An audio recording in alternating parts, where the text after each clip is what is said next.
Bonjour à toutes et à tous et bienvenue dans Voyage dans l'inexplicable. Je suis Lorraine Jourdain, médium clairaudiente, auteure et conférencière. Aujourd'hui, cette vidéo est un peu particulière parce qu'aujourd'hui, je ne vais pas seulement vous parler d'un phénomène, je vais vous parler de moi, de mon histoire, de la façon dont tout a commencé. Depuis des années, beaucoup d'entre vous me suivent, que ce soit à travers des émissions de télé, mes enquêtes paranormales, mes livres ou même ici sur YouTube. Et il y a une question qui revient très souvent. Comment tout a commencé? D'où viennent mes facultés? Et surtout, la question que j'entends le plus souvent, c'est comment Edgar est-il entré dans ma vie? Pendant longtemps, je n'ai raconté cette histoire qu'en partie. J'en ai partagé des morceaux, quelques fragments, mais je ne l'avais jamais vraiment montré. Aujourd'hui, j'ai décidé d'aller plus loin. J'ai décidé de vous faire entrer avec moi dans ce tout premier moment, dans ce basculement, dans cet instant très précis où, sans que je le comprenne encore, quelque chose a changé dans ma vie. À cette époque, j'étais une toute petite fille. Je vivais en République démocratique du Congo avec mes parents pour le travail de mon père. Et ce jour-là, je m'en souviens encore. Pas vaguement, pas comme un vieux souvenir effacé, je m'en souviens vraiment. J'avais 4 ans, 4 ans seulement.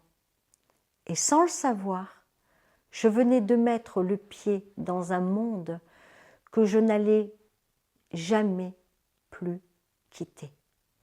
Ce que vous allez voir maintenant, ce n'est pas seulement un souvenir d'enfance, c'est le commencement, le tout premier instant, le point de départ de tout le reste. Bonjour Lorraine, je suis là pour t'aider et te guider. Qui c'est? Papa, c'est toi qui fais la blague? Ah, c'est sans doute Peter Pan! Maman, Peter Pan me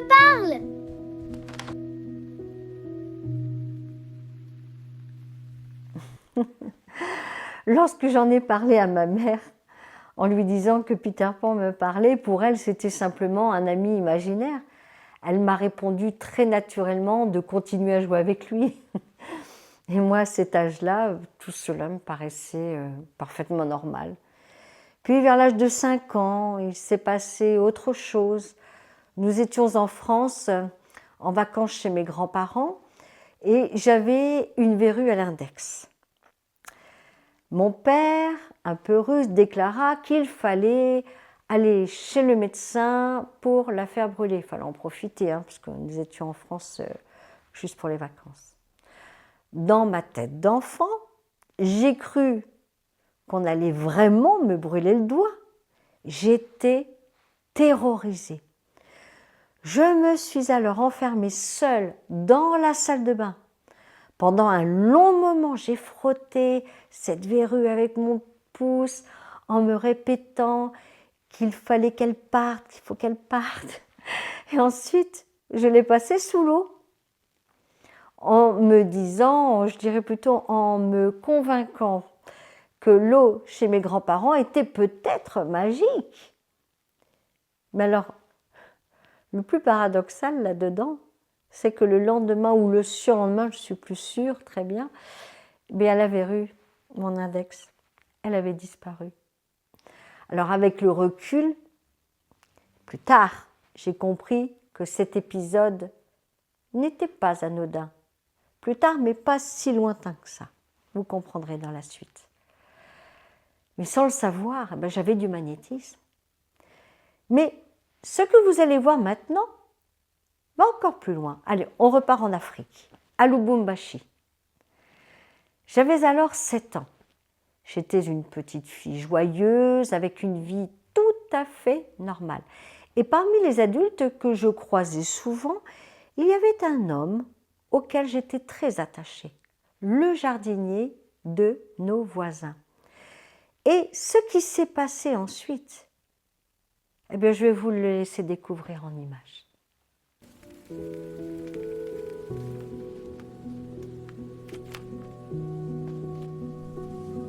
Pourquoi es-tu triste, Norbert? Ma petite fille est montée au ciel. Mais non, ta petite fille est assise à côté de toi, juste là. Au fil des mois, cette voix, ou plutôt cette présence, a continué à m'accompagner. Mais quelque chose a changé. Au début, je l'entendais comme une voix extérieure, puis peu à peu, les réponses arrivaient directement dans ma pensée, comme par télépathie. C'était immédiat, comme si on ne me répondait plus de l'extérieur, mais plutôt de l'intérieur. À cette époque, ma mère était très sévère et j'avais souvent peur de lui demander certaines choses. Alors, avant même de parler, je posais la question en silence à cette présence. Par exemple, quand j'avais envie de dormir chez des amis, je demandais si ma mère allait accepter et la réponse venait tout de suite, oui ou non. Et à chaque fois, vraiment à chaque fois, c'était juste. Avec le recul, je comprends qu'un autre lien était déjà en train de s'installer, quelque chose de plus profond, de plus intime. Et puis, un moment, je devais avoir 7 ans et demi. Et là, il s'est passé quelque chose de plus fort encore. Regardez. Lorraine, tu dois faire un choix pour ta vie. Quoi? Souhaites-tu être pauvre mais aider les gens ou être riche et vivre que pour toi-même? Pauvre.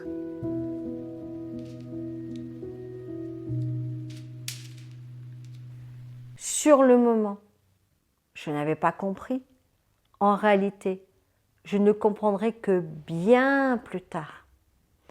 Pour la suite, il faut avancer dans le temps à l'été de mes 8 ans.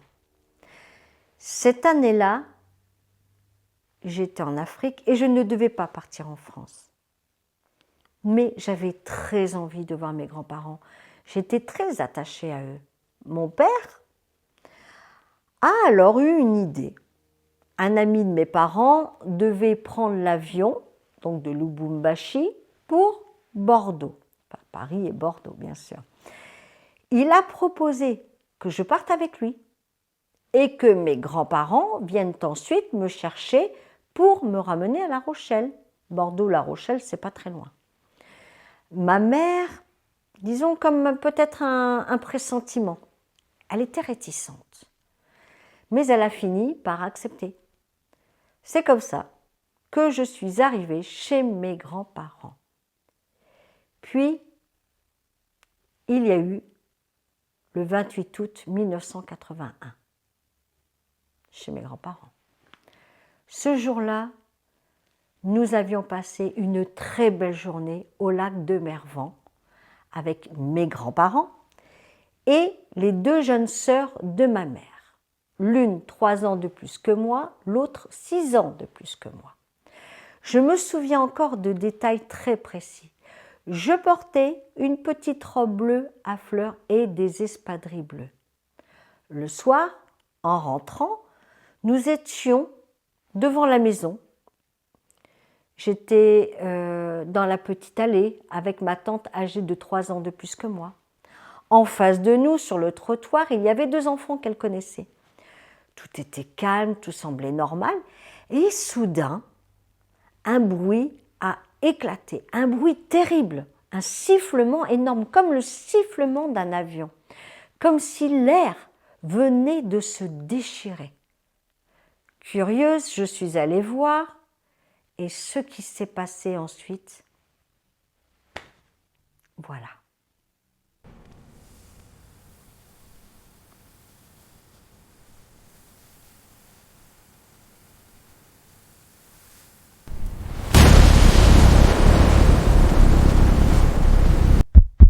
Ne crains rien, je suis là.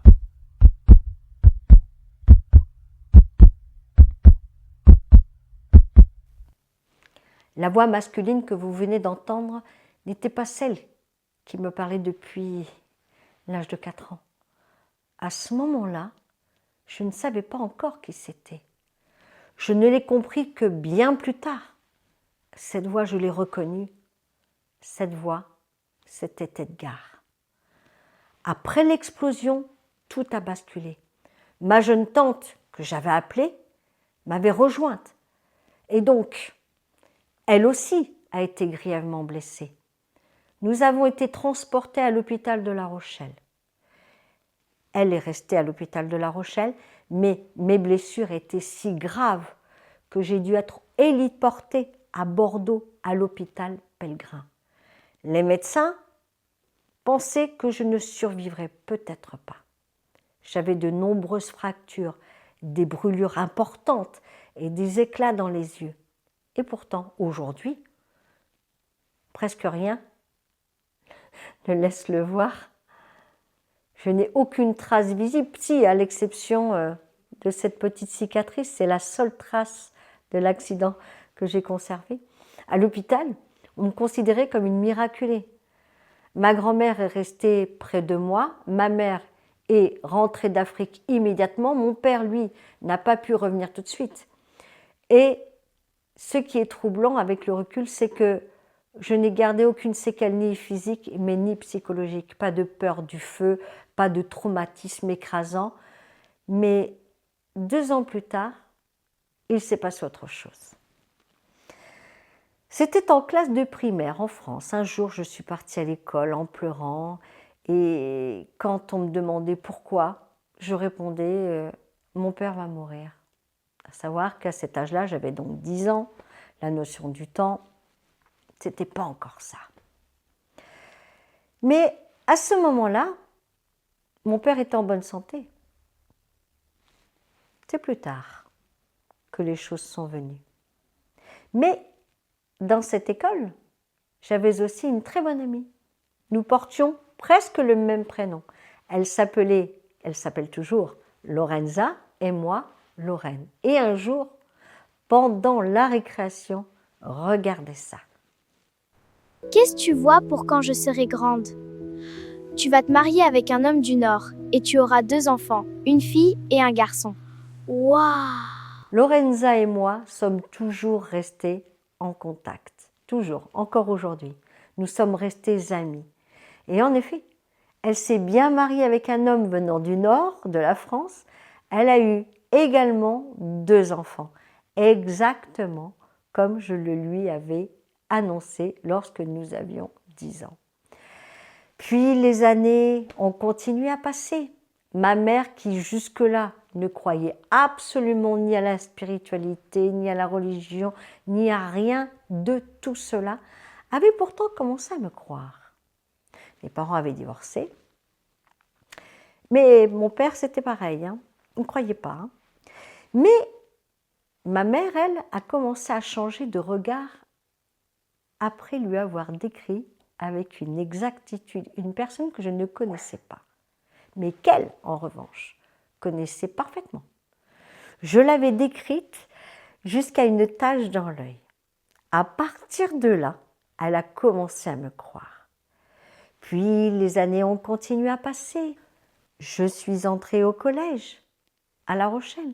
À cette période-là, j'avais du mal à me faire des amis. J'étais plutôt réservée, plutôt en retrait, mais j'avais tout de même réussi à me lier avec une petite camarade.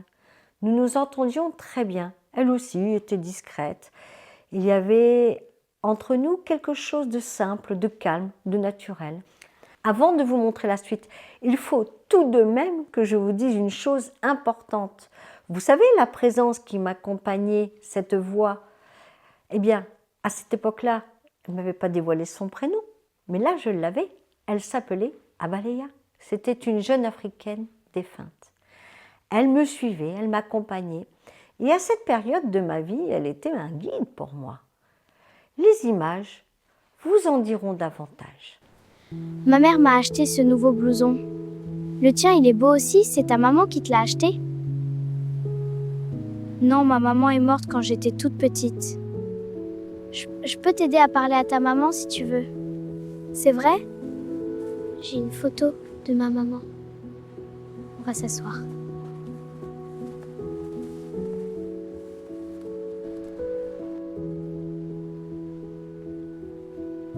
Votre fille est triste de ne pas vous parler. 2 ans après ça, Abaleya a laissé sa place à un autre guide. Et cela n'a rien d'exceptionnel, car en tant que médium, les guides peuvent changer au fil de notre évolution.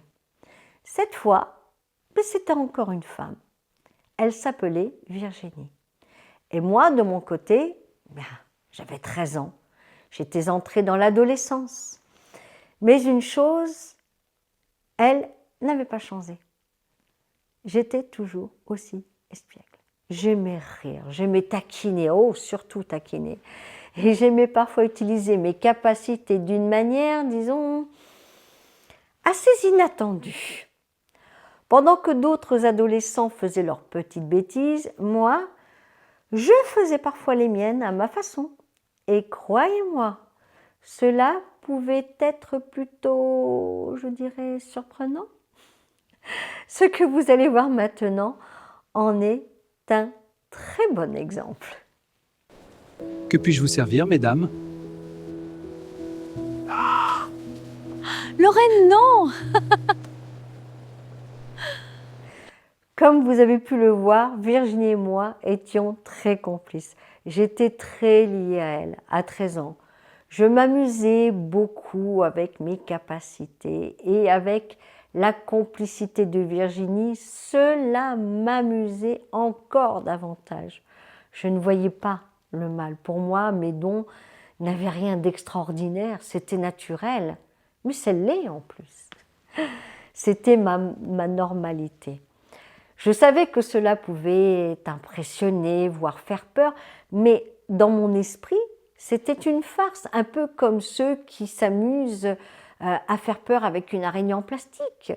Moi, je le faisais simplement autrement. Mais à 15 ans, les choses ont changé. Regardez ce qui s'est passé. Je vais bientôt te laisser, je serai remplacée.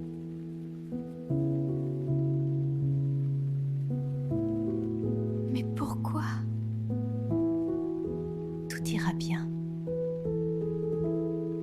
Non, je ne veux pas.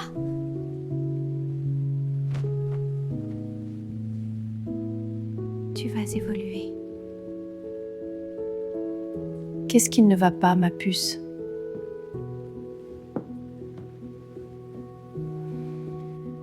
Virginie va partir. Il y aura quelqu'un d'autre. Peut-être qu'elle doit aider une autre jeune fille. Sais-tu qui sera l'autre personne? Non, je ne sais pas et je n'en veux pas. Je sais que c'est dur. Maman, je n'ai plus personne. Calme-toi. Virginie t'a dit qu'elle allait partir. Oui, je sais, mais c'est trop tôt. Va chez ta copine, ça te fera du bien. Tu ne comprends pas, je ne peux aller nulle part sans personne, je suis trop vulnérable. Après le départ de Virginie, j'étais tétanisée. J'étais très triste parce qu'elle était partie. Je me sentais perdue, vulnérable, comme privée d'une protection sur laquelle j'avais toujours compté. Je vivais avec cette certitude qu'elle me préviendrait s'il y avait un danger, au point de ne pas toujours faire attention à moi-même. Alors me retrouver soudain sans elle, c'était presque impensable. Et c'est à ce moment-là qu'il s'est produit quelque chose d'exceptionnel. Je vous laisse découvrir en images.